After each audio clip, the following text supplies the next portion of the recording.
The Magic Detective, starring the world's greatest living magician, Blackstone. He tells you the inside story of the Vanishing Brooch. And right after the story, Blackstone will explain tricks that you yourself can perform, reveal the guarded secrets of the world's greatest living magician.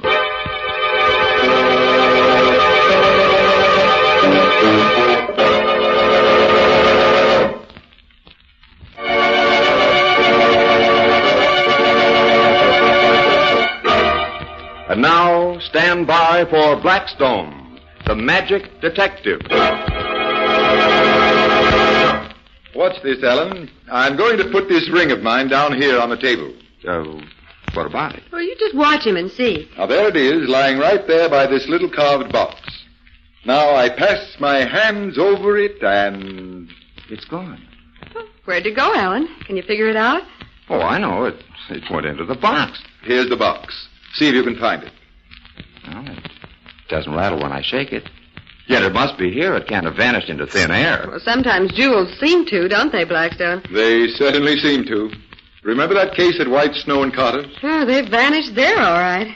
That's a jewelry store, isn't it? I never heard of jewels vanishing from there.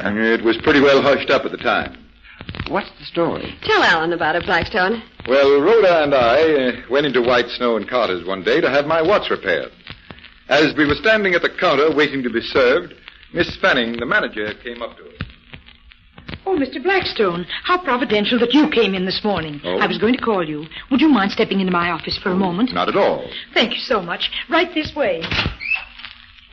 Mr. Blackstone, the most dreadful things have been happening lately. Perfectly appalling. What's been going on? There have been robberies. Right here in the store, things have vanished. Well, don't you have detectives around here? With as many valuable things as you have, I should think that my you... dear girl, of course we have detectives. But they haven't discovered anything. Nothing at all.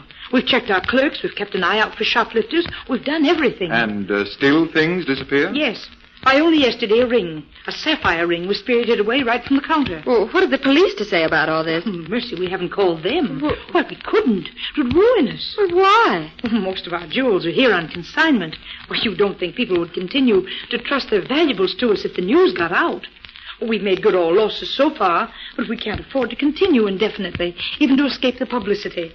After all, there is a limit to what a shop can afford to spend. Naturally. Would you help us? Well, What's that? That's the burglar alarm. Something more has been stolen. Oh, let's get out of the store, quick. Blast that infernal racket. Miss, would you be good enough to stop that noise? How can a person make a selection with that racket going on? Oh, gee, mister, I'm sorry. Going to pot, that's what this shop is. Going to pot. In my father's time, blast it all, this sort of thing wouldn't be put up with for a moment. Oh, gosh, mister, Don't let anyone leave the store, Miss Fanning. Look at that old goat, Blackstone. He sounds as if you're going to have a fit. I've traded in this shop for 50 years, and dash it, this is the end. I shall take my trade elsewhere if I can't have peace and quiet. Good day, madam. Don't let him leave, Miss Fanning. Why, that's Colonel Chisholm, one of our most esteemed customers. Well, surely you can't think... Don't let him leave. Try to pacify him into staying. I'll see to the other customer. Very well, if you say so. Colonel Chisholm? I'm taking my trade elsewhere, Miss Fanning. Oh, I can't tell you how sorry I am that all this disturbance occurred while you were here, Colonel Chisholm. Apologies are all very well. But can they mend damaged nerves? I ask her that, madam. Can they mend damaged nerves? Oh, Miss Fannin, I'm so sorry. It was that there ruby brooch. I was showing it to the colonel, and then I started to get something else, and the brooch was gone. This young lady had the impudence to suggest that I had put it in my pocket. I didn't say that. All I said was, did he know where it was, maybe? And he got all red in the face and started howling like a banshee. My good woman, I never howl. Well, you started making a heck of a racket. Mabel, that will be enough. I'm sorry, Miss Fannin, but he was howling like a banshee. Mabel, if you'll just come into my office, Colonel Chisholm, and sit down for a few moments. The old rooster. He's nothing but trouble, no matter how much he spends. You seem to be kind of mad. Hey, where are they taking all them people? I think they're all going to be searched. Well, I'll be darned. They won't find nothing on him, though.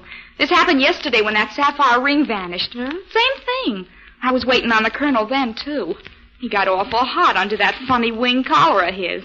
Did they search him, too? Nah, he wouldn't steal nothing. He's got all the money in the world, except $16, and I get that next payday. No point in searching him. Anyway, nobody dare. He hit out with that cane of his and Rhoda, come here a minute, will you, please? Oh, yeah. Well, I gotta be running. Guess them dicks will want to search me, too. So long, Miss. Goodbye. Did you find anything out, Blackstone? They're letting those customers go. Huh? None of them have anything. They're going to search the store next. Well, that brooch didn't walk out of here. That's one sure thing. What are we going to do now? I'm going to have a chat with the doughty colonel, and you are to make a phone call.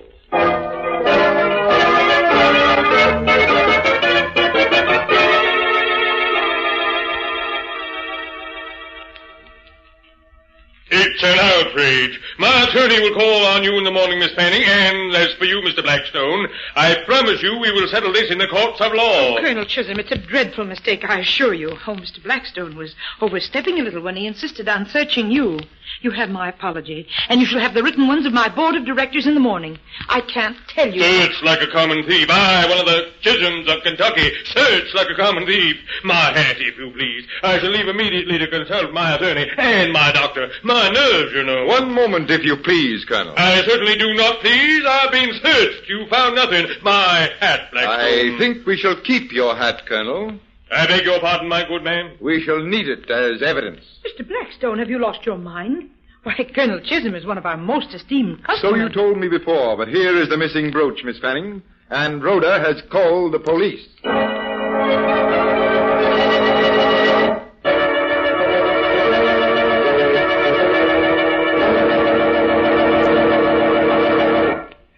That old man, Blackstone, surely he didn't really steal the brooch and the sapphire ring. And all the other things that have been vanishing? Oh, but he had. Well, how? You say he was searched and yet nothing was found on him. Oh, but they didn't really search the hat. What do you mean? I had shaken the hat to see if anything was concealed inside it and found nothing. It was a high silk hat, Alan. And then I noticed that there was a tiny bulge a few inches down from the crown. It was a magician's hat, Alan. A hat with a false top. Colonel Chisholm had simply palmed the brooch or whatever and hidden it in the false crown of his hat. It was lined with cotton so the ring wouldn't rattle. Like the box Blackstone fooled you with, Alan. Well, how do you know how to do it? It can't be an easy thing. Well, it came out at the trial that he'd once been a magician's assistant for a while and learned a trick or two. I must remember that if you ever fire me, Blackstone. Oh, don't you dare. How come he was such an esteemed customer if he was just a crook? Well, he wasn't just a crook, Alan. He was a very smart one. He'd buy things at the shop, pay for them, and then steal other things worth infinitely more. Nobody ever suspected him. Until Blackstone came along. Well, Blackstone recognized the hat from seeing some magician use that kind. And so, another mystery was solved by magic. Right, Alan. And now, Blackstone, what about a card trick? And one that will really fool us. And one that we can do after you show us how. Well, that's a fair enough request. Well, Rhoda, suppose I let you try the trick yourself. And fool myself with it? More or less. Here's the pack of cards. Mm-hmm. Suppose I deal off a bunch. Meanwhile, tell me, can you sing? What has singing to do with a card trick? Oh, that's just a gag, Alan. Blackstone is trying to fool us already. I wonder if he's going to let us shuffle those cards. You mean this bunch I just dealt? Here, Rhoda, you shuffle this packet. All right, now let's have them. But what about the rest of the pack? Well, you can shuffle that for yourself, Alan. Thanks. Here goes.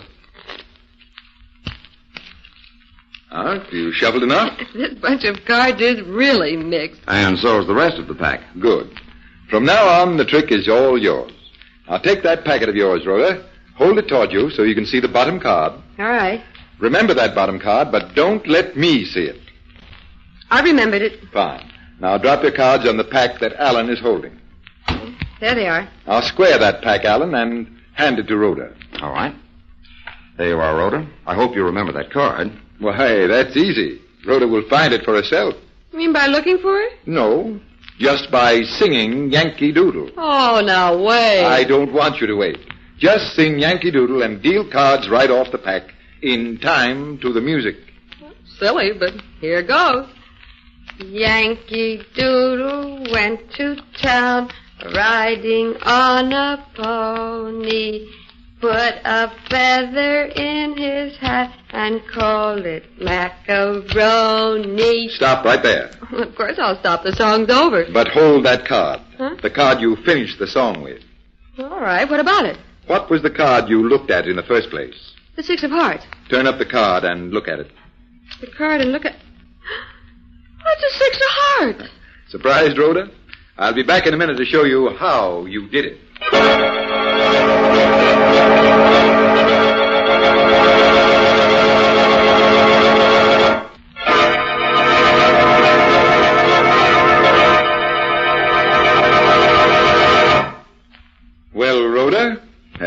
figure it out? Oh, golly, nobody could. Oh, it was very simple.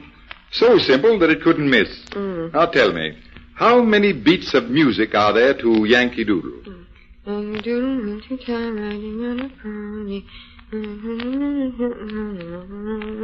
16. That's right. So I began the trick by counting 16 cards from the pack and giving them to you. You mean you were counting those cards you took off at the start? That's right. Only I didn't tell you so. I just counted 16 cards to myself. So I had 16 cards, and I shuffled them. Yes. And then you looked at the bottom card because I told you to. And that was the 16th card. Exactly. So you put your batch of cards on the pack. And the card I looked at, the 6 of heart, was the 16th card. That's right, Rhoda. It was all set so you'd find it in your hand when you finished singing Yankee Doodle. A card to every beat. Well, that's the way I dealt them. Indeed. Oh, did I fool myself that time? And you can make your friends fool themselves if you work this trick on them. I hope you like that trick, ladies and gentlemen. And so, until next time, this is Blackstone wishing you good magic and goodbye.